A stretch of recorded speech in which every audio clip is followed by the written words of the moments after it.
सभी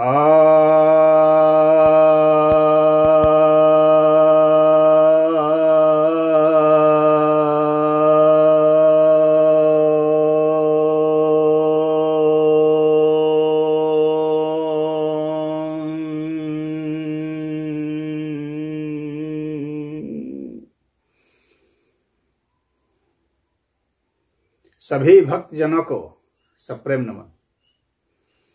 भक्तों, आज मैं आपके समक्ष आप भक्तों के द्वारा जो जिज्ञासा आई है उसका समाधान करता हूं।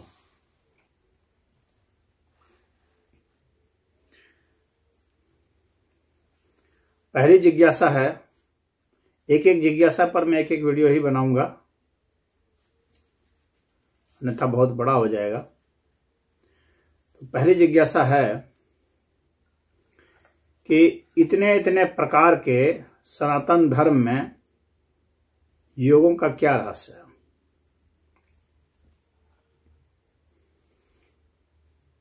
ऐसा है कि सनातन धर्म में परमात्मा, आत्मा, अंतःकरण, प्रज्ञा, मन, बुद्धि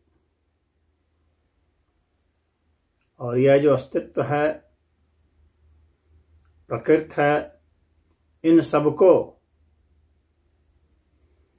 अनुभूत करने के ऊपर जोर दिया गया है और उसी को तत्व ज्ञान कहा गया है।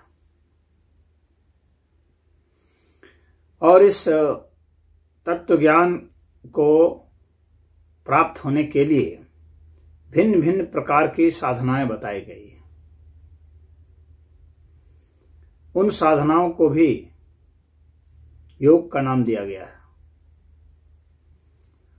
सनातन धर्म यह मानता है कि हम जो कुछ भी करते हैं, हमारे पास जो कोई भी जो इंद्रियां हैं, वे इंद्रियां तत्व ज्ञान को उपलब्ध कराने में समर्थ हैं। हम जो भी कार्य करते हैं,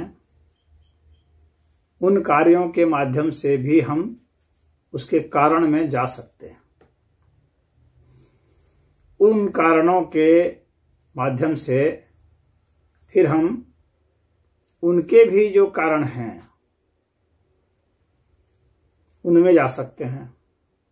फिर उन कारणों के जरिए फिर हम कारणातीत में भी जा सकते हैं। यानी यह एक श्रृंखला है,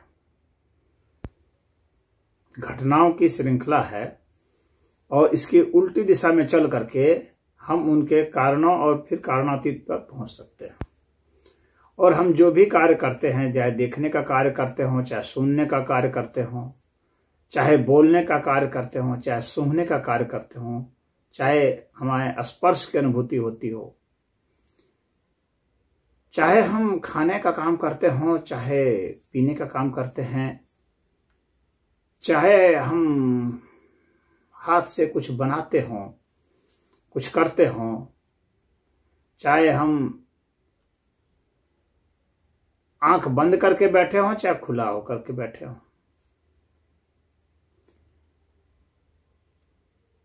हाथ पैर से चाहे हम कोई भी गतिविधि कर रहे हों,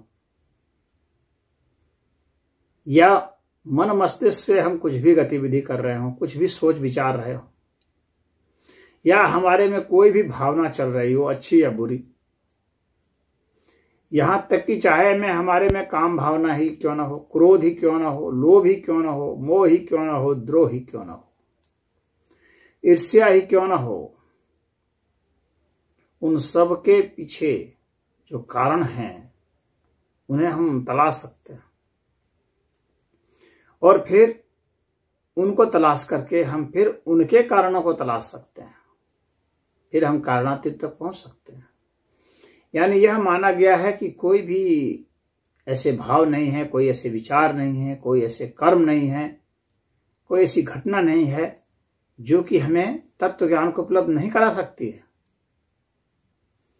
बस जरूरत है तो उस घटना का बहुत बारीकी से सूक्ष्म निरीक्षण की जरूरत है, और उस सूक्ष्म निरीक्षण के जरिए हम तत्व ज्ञान को उपलब्ध हो सकते हैं। इसीलिए कहीं भी हताश निराश होने की किसी को जरूरत नहीं है। कोई व्यक्ति कुछ भी कर रहा हो, कोई खेती कर रहा हो, चाहे मजदूरी कर रहा हो, चाहे दुकान पर बैठ के कुछ करता हो, चाहे किसी प्रकार की उसकी कोई आजीविका हो, सिर्फ उसे सूक्ष्म निरीक्षण करना है। वह जो कुछ भी कर रहा है, यदि उस सूक्ष्म निरीक्षण को करता है, वो एक ही चीज को चुन लेता है, तो वह प्राप्त हो जाएगा तत्व ज्ञान को। इसीलिए भिन्न भिन्न जो हमारे कर्म हो सकते हैं, जो हमारी क्रियाएं हैं, उनके माध्यम से हम तत्व ज्ञान को उपलब्ध हो सकते हैं। इसलिए उनका भिन्न भिन्न कर्मों का, भिन्न भिन्न क्रियाओं का नामकरण किया गया है, उसे योग नाम दिया गया है। योग अर्थात इस पूरे अस्तित्व का किस तरह से संयोग है, कैसे ये मिले हुए हैं, कैसे इनका समन्वय है,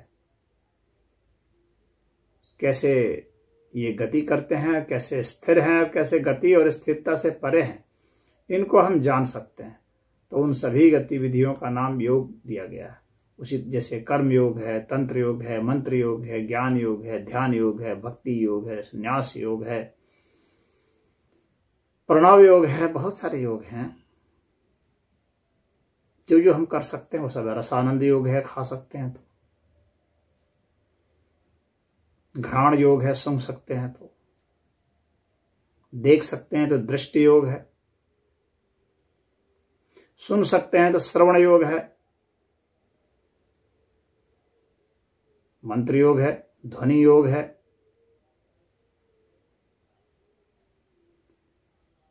आंख बंद कर सकते हैं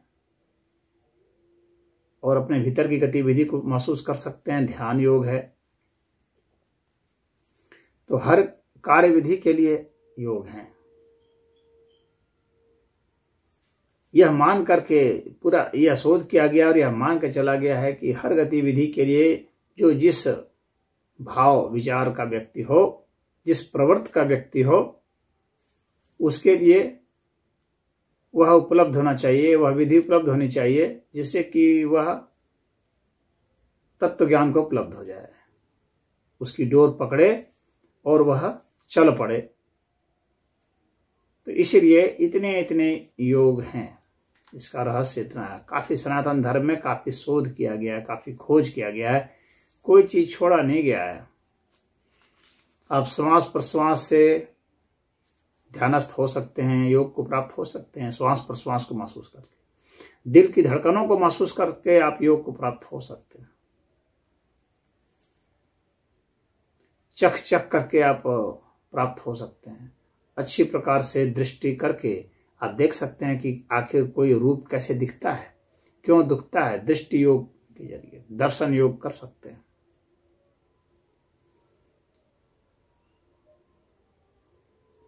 देखने की घटना किस प्रकार होती है, इसका सूक्ष्म निरीक्षण करके आप समाधि अवस्था को प्राप्त हो जाएंगे। ध्वनियों को बहुत बारीकी से, सूक्ष्मता से, स्वर लहरियों को सुन करके, उनके उत्पन्न स्थान को जान करके, उनकी तरंगों को महसूस करके आप जा सकते हैं। किसी न किसी में कोई न कोई तो प्रतिभा होगी। इसलिए इतने सारे योग हैं। तो आप इनमें से किसी भी योग को, जिसमें भी आपकी प्रवृत्ति है, आप स्पर्श करके, हवा का स्पर्श से या किसी भी चीज को आप स्पर्श करें। अगर स्पर्श, किसी को स्पर्श सुख का बहुत वो होता है, उसकी प्रवृत्ति होती है, तो स्पर्श सुख से भी आप प्राप्त हो सकते हैं।